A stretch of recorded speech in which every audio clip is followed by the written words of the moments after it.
kita sudah tidak lagi Ya. membahas soal tafsir substansi Pancasila, tapi badan tentang Pancasila. Ya. Mengapa Anda menilai ini tidak penting sekarang?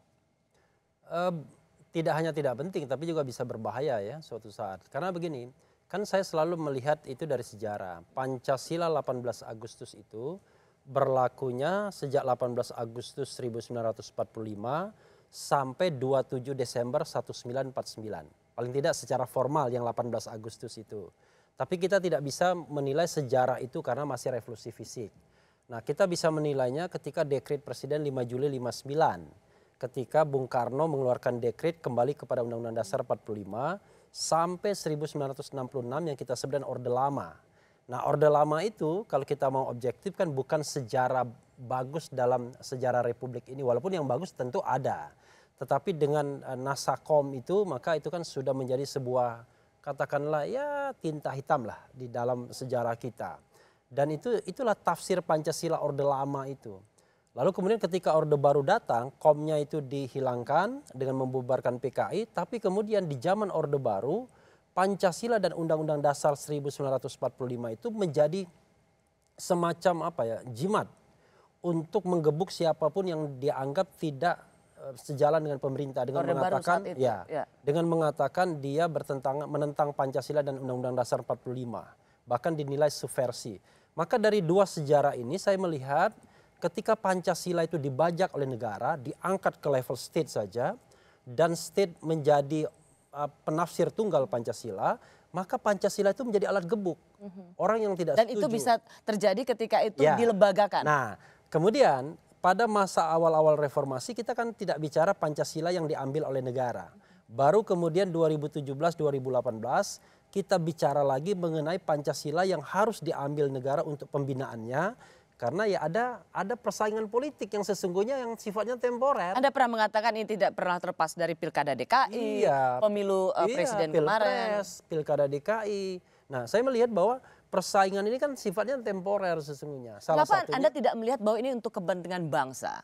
Mengapa justru karena kepentingan bangsa itulah saya melihat dia jangan diambil, di-capture oleh negara.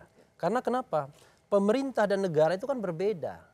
Negara harus sustainable, tapi pemerintah bisa berganti setiap saat. Sekarang mungkin the ruling partinya PDIP, partai Pak Basara ya. Tetapi besok kan bisa saja berubah. Nah, karena itu saya kunci di situ dulu Bung Refli, artinya berbahaya negara mengambil tidak ada soal substansi definisi Pancasila, tapi membuat satu lembaga negara itu sangat berbahaya. Mengapa itu penting untuk PD Perjuangan? Nanti saya elaborasi lagi ya. Saya menghormati pandangan Bung Refli yang seperti itu. Melihat ada ekses atau residu dari proses pembinaan Pancasila di masa-masa yang lalu. Saya kira kita bersepakat bahwa negara yang kita anut ini adalah negara demokrasi yang berdasarkan demokrasi. Sebagai negara demokrasi, Presiden Republik Indonesia saat disumpah di MPR, mengambil sumpah dan janjinya, ia mengatakan akan setia dan menjalankan Undang-Undang Dasar dan peraturan perundang-undangan dengan seluruhnya. Lalu kemudian Presiden dalam pasal 4 ayat 1 Undang-Undang Dasar diberi kewenangan sebagai memegang kekuasaan pemerintahan tertinggi. Untuk apa? Untuk menunaikan janji negara.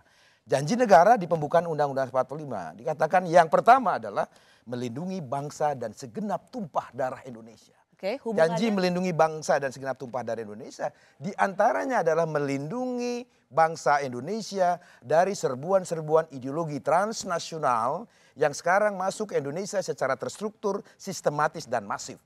Dampak dari pasca dibubarkannya BP7 tahun 99 oleh Presiden Habibie karena dianggap BP7 ini adalah produknya Pak Harto, P4 produknya Pak Harto, lalu kemudian digeneralisir, dibubarkan P4, dicabut Tetap 2 nomor 78, dibubarkannya BP7 tahun 99, dihapuskannya mata pelajaran Pancasila dari mata pelajaran wajib dalam revisi Undang-Undang Sisdiknas tahun 2003. Dampak dari itu semua, Rosi, secara sosiologis bangsa Indonesia sekarang menuai badai.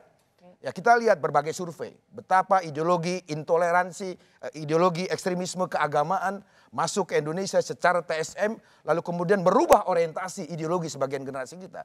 Banyak survei yang bisa kita cek, yang mengatakan bahwa 19,4% ANS sudah tidak setuju lagi Pancasila, 7 kampus ternama sudah terpapar paham ekstremisme keagamaan dan lain-lainnya. BPIP atau lembaga yang dibuat oleh di dalam konteks itu justru kewajiban negara adalah melindungi bangsa dan negaranya dari serbuan-serbuan ideologi transnasional itu.